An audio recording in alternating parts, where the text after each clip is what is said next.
Why are prescribed psychiatric drugs like Dexedrine and Ritalin labeled as Schedule 2 narcotics for those unaware?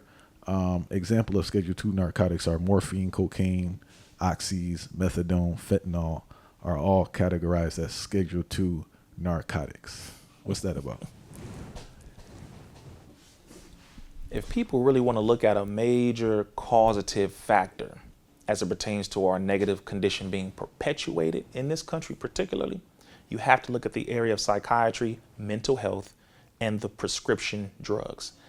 You're talking about over half of the population are on one or more forms of these drugs. Over 150 million people in America are on at least one form of psychotropic drug, which is a legal version, as you said, of cocaine, of all these other different things, methamphetamine, etc.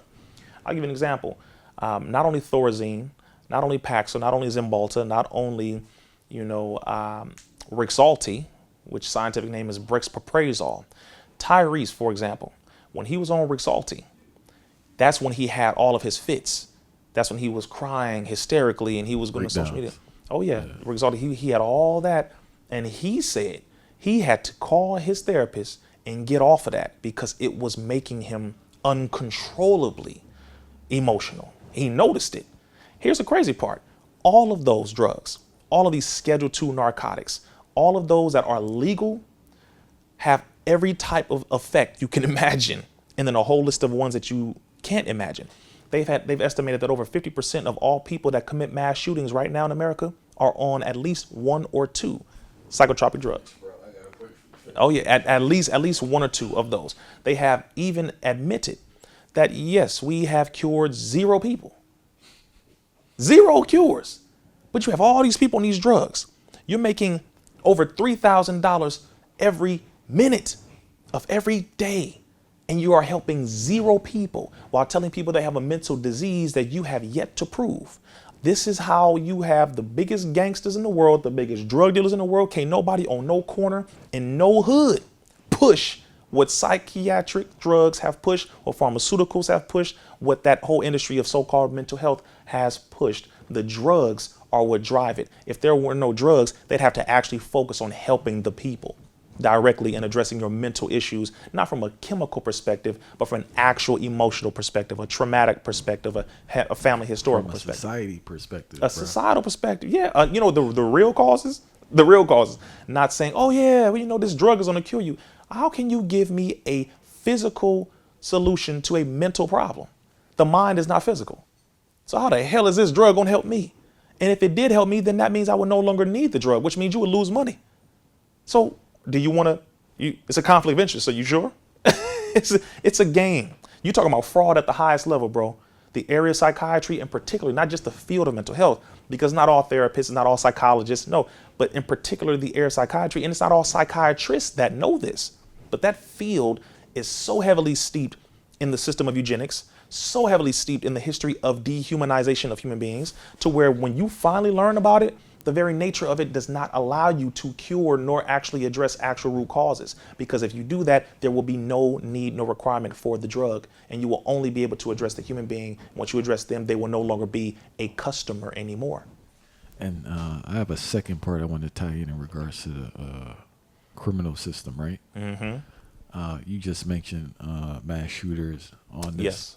But I just think people in general, in regards to right, I understand people need to be penalized for the action. I want to be clear. I'm not saying people should do crazy stuff and not be penalized. But we have to reevaluate their state of mind at the time. Mm-hmm. If you are on, say, some of these prescription drugs or on other narcotics, but even I think that poverty, bro, and that stress puts people in a different mind space, and they begin to behave in a manner that's not their highest form, I would say. It's not their norm. Right?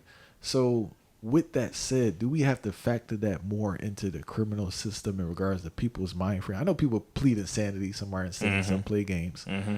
But some people probably really are insane when they're behaving in that manner. They're not in the proper state of mind. That point is a point that not too many people know how to break down, because it can be useful to people who do things intentionally, but then not useful to people who genuinely did not intentionally do anything at all. Eric Harris and Dylan Klebold, the famous shooting Columbine. Eric Harris was on Luvox. He was having suicidal thoughts, homicidal tendencies.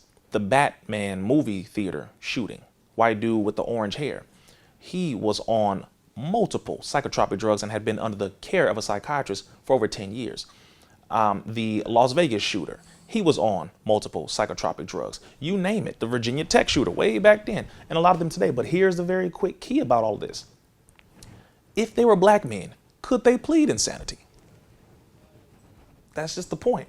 But if you're on one of these drugs, it is very well known that the common effects are suicidal thoughts, homicidal tendencies, where you're hearing voices telling you to do this. It's actually feeling it's a feeling of a good thought to want to die or to kill someone. That's what many of these drugs, or most, actually induce. It's a synthetic form of making you feel good about the idea of killing yourself and others. This is known in these drugs. So when they are perplexed by 22 veterans committing suicide every day, how are you perplexed when you have them on a concoction of these drugs that you give them that causes them to have these thoughts, suicidal thoughts, homicidal tendencies? How are you perplexed that you're giving people bags, brother, bags of drugs that cause them to have these issues? Children on Ritalin, which is cocaine. You talking about there's something wrong with little Billy. Yeah, he high. And you made him high. So have he bouncing off the walls doing all this craziness? Is because you gave him a drug when you should have addressed the problem that he had. Maybe it's because he just want a father. Maybe it's because he just needs somebody to guide him. He needs some love. He needs some instruction, some direction, some discipline. No, you gave him a damn drug because you trusted these folks who told you it's safe.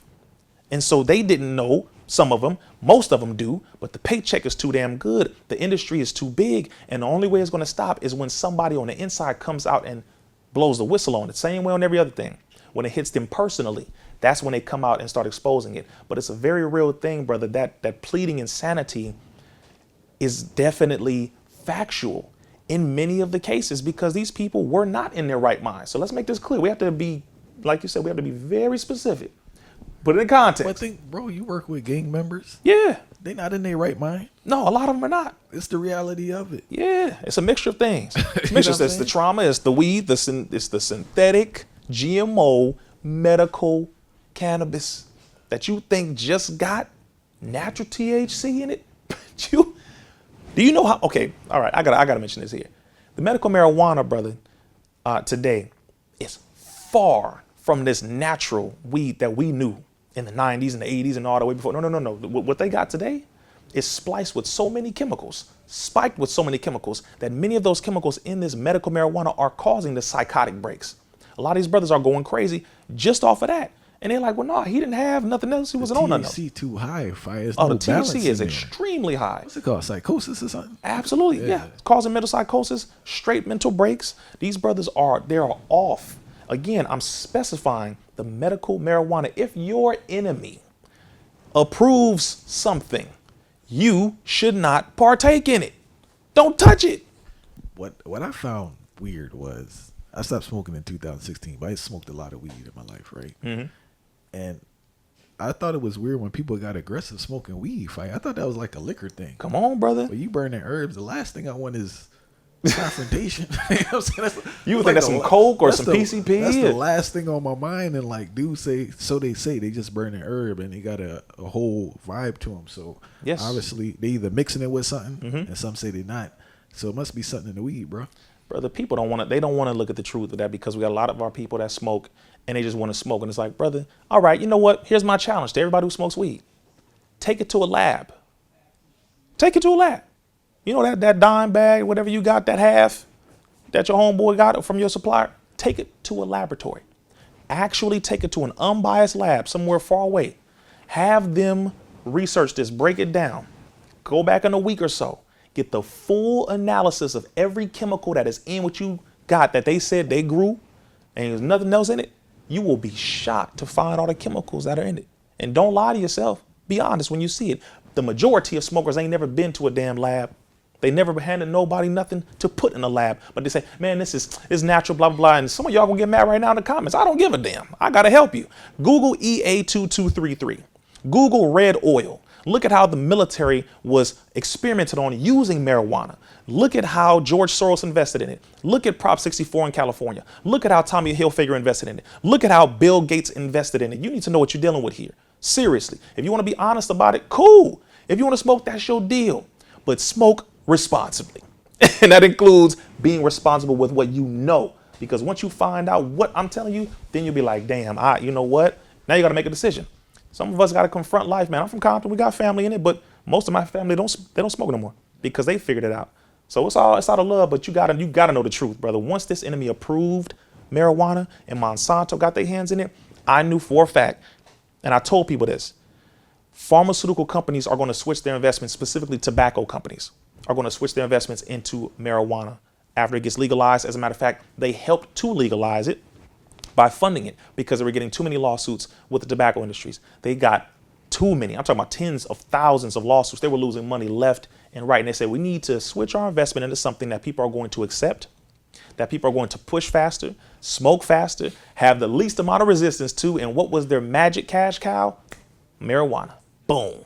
To this day, you have cats talking about, I have never felt the way I feel now smoking what I'm smoking versus years ago. It's just something to look into. So don't get mad at me, y'all. Just go and research what I'm talking about, and you'll see that your brother's right and exact. Again, go find a lab, and you'll see.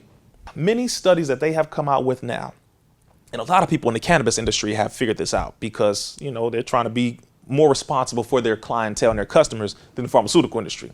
So they're looking at it in their system of hydroponics. They're studying it, and they're like, wait a minute, what is this doing to the testicles of men and the ovaries of women?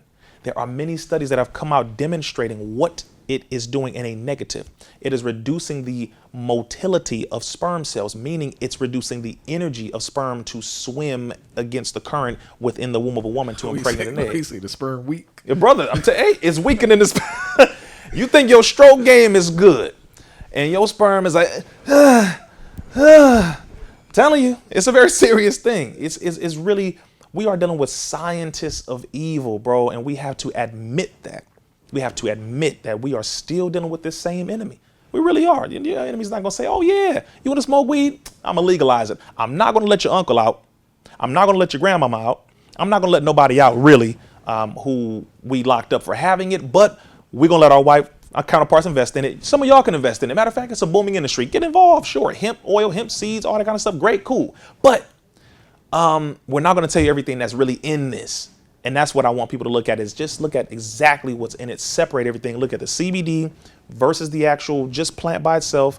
Look at the seeds versus the plant. You know, look at every component of it, because all of this is different. So we have to have a thorough knowledge of it. But again, your enemy did not approve of it for good intentions. I never heard that, because I know about women dying during birth. I know about abortions. I don't know about the weak sperm.